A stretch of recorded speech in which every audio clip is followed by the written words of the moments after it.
یہ شاید پہلی دفعہ میں آپ سے شیئر کر رہا ہوں. حفیظ صاحب، آپ کی زندگی کا سب سے پرمسرت لمحہ؟ تو مجھے 14 اگست بہت فیسینیٹ کرتا ہے.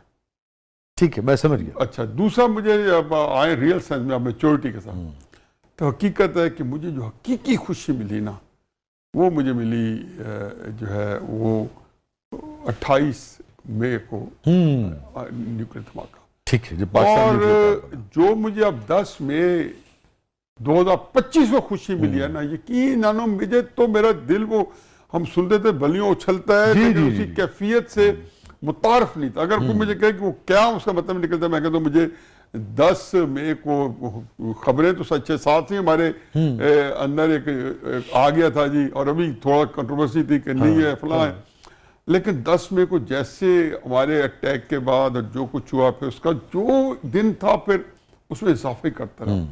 پھر آخری اس پہ جو سیلنگ، اسی کی میں اس کا تسلسل سمجھتا ہوں، ایران نے جو اسرائیل کی پھڑکاس لگائی، تو میرے جیسا بندہ جس دنیا میں رہتا ہے وہ یہی کچھ میری دنیا یہی تھی. تو مجھے تو لگا کہ میں نے جانے سے پہلے وہ کچھ پا لے، وگرنہ میں نے کو بتایا نا کہ سال پہلے میں نے میرے پاس اتنی فرسٹریشن تھی کہ نہ مجھے کالم لکھنے کو دل کرتا امیدی ہو گئی تھی، کیونکہ وہ کہتے ہیں، وہ اقبال نے تو خیر اپنے لیے کہا تھا، ہمارے اتنی کیپیسٹی تو نہیں ہے کہ آنکھ جو کوچھ دیکھتی ہے. لب پہ آ سکتا نہیں. ہمارا یہ کیفیت تھی کہ جو دماغ میں آتا تھا کہ یار یہ ملک جو ہے نظر آ رہا ہے کہ نیچے جا رہا ہے. حفیظ اللہ نیائی صاحب کی زندگی کا سب سے غمگین لمحہ؟ میرا خیال ہے کہ اس کا بھی اثرات ختم ہو گیا، لیکن میرا یہ کوئی آسان کام نہیں ہے کہ جب عمران خان سے میں ٹوٹا ہوں تو میری پوری فیملی آخر میرا خیال ایگزیکٹلی میری شادی کو اس وقت 32 یا 33 سال ہو چکے تھے.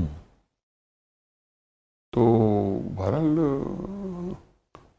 انسان جو ہے نا اس سے کوپ کرنا بڑا مشکل ہے کہ آپ کا پورا ایک میں اگر یہ کہوں کہ یہ ایک لائف میری آئیڈیل نہیں تھی، لیکن کوئی پکنک کی طرح پوری طرح نہیں تھی، آئیڈیل نہیں تھی، لیکن اس سے کم بھی نہیں تھی.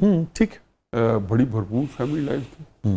جب بھی میں اس کو کسی نہ کسی طریقے سے اس کا پردہ پوشی کر کے پھر رہا ہوتا ہوں، اور یہ کوئی عام واقعہ نہیں ہے. تو اصل میں جو بندہ جس طرح کے واقعات سے گزر چکا ہوتا ہے نا، تو اور جب بیتتی ہے تو مگر آپ شاید کہتے ہیں کہ شاید یہ کیا فرق پڑتا ہے، لیکن نہیں بالکل سمجھ تو سکتے ہیں. بڑا سان ہے کہ کئی دفعہ آپ زندگی میں پھر اپنے آپ کو اکیلا محسوس کرتے ہیں کہ بہت ساری چیزیں آپ کسی سے شیئر بھی نہیں کر سکتے.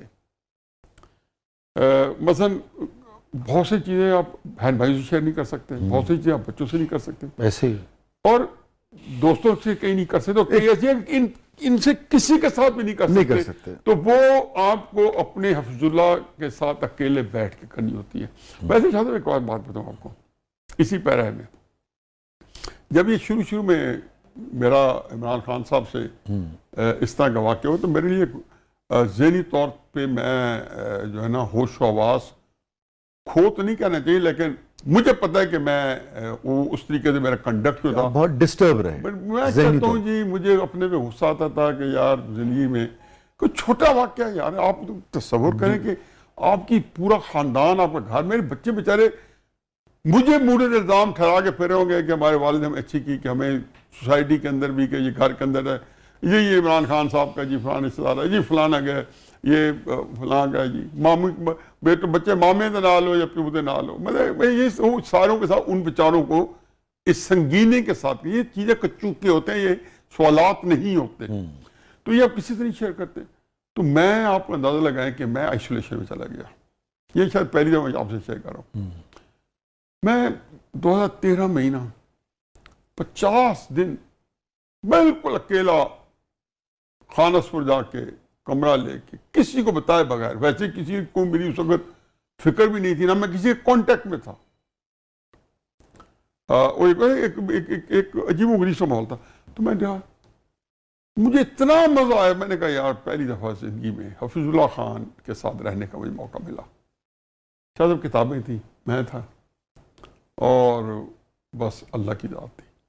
آئی ریئلی جو ہے نا مجھے یہ اسپیکٹ میں کہتا ہوں کہ یہ پرانے ہمیں بہت پہلے بھی کرتے رہنا چاہیے تھا، لیکن ہم نے اس حفیظ اللہ کو ہمیشہ نظر انداز ہی کیے رکھا. تو وہ جو تھا نا، میں اس کے ساتھ جو بے تکلفی جو میں نے دیکھا کہ آپ سب کچھ وہ جانتا تھا آپ کے بارے میں، اور آپ اس کے بارے میں سب کچھ جانتے تھے. میں نے بتایا نا، آپ کچھ باتیں ہاں نہ کروں گا لیکن تفصیل میں نہیں جاؤں گا. حفیظ اللہ کو تو ضرورت نہیں ہے نا اندر سے، اس کو ہر تفصیل پتہ ہے کیا اچھے مومنٹ تھے کیا اچھے. تو بڑا یہ وہ چیزیں ہوتی ہیں لائف کے اندر جو آپ سمجھتے ہو کہ یہ اس سے بڑا سانیہ جو میرے خیال باقی ہیچ ہے. باقی ہیچ. اور اسے میں ابھی بھی گزار کر رہا ہوں. بہت بہت شکریہ حفیظ بھائی، آپ نے وقت نکالا، آپ تشریف لائے. تھینک یو سو مچ. اور بس جاتے جاتے ایک 70 سال کے نوجوان کا 72 سال بترایا سٹھایا اس ساڈیاں زبانہ بھی جڑیاں نا اس پٹی دیاں، یہ فرمائیے کہ ایک لائف لیسن جو آپ سمجھتے ہیں کہ آج کی نوجوانوں کو آپ سے پہنچنا چاہیے. دیکھیں بات تو صرف وہی ہے جو ہمارے آقا نامدار صلی اللہ علیہ وسلم کہ جھوٹ سے چھٹکارا لے لو زندگی بن جائے گی. زندگی میں بالکل قوم جو ہے نا اس وقت 100% اکراس دا بورڈ جھوٹ شعار بن چکا ہے. بہت بہت شکریہ حفیظ بھائی، thank you so much, thank you so much. ناظرین، یہ تھا آج کا زبردست اور عقائد و جہاں سرکار دو عالم صلی اللہ علیہ وسلم کی ایک حدیث کا حوالہ دیا حفیظ صاحب نے کہ جھوٹ سے چھٹکارا پانا چاہیے، جھوٹ سے گریز کرنا چاہیے. ڈائریکٹ تو نہیں مگر یہی جو فلسفہ ہے ایمانداری کا، کمٹمنٹ کا، اپنی بات پہ قائم رہنے کا، اور قومی شعار بن چکا ہے. جی ہاں، یہ جو حفیظ صاحب یہ کہہ رہے ہیں کہ جھوٹ جو ہے وہ قومی شعار بن چکا ہے.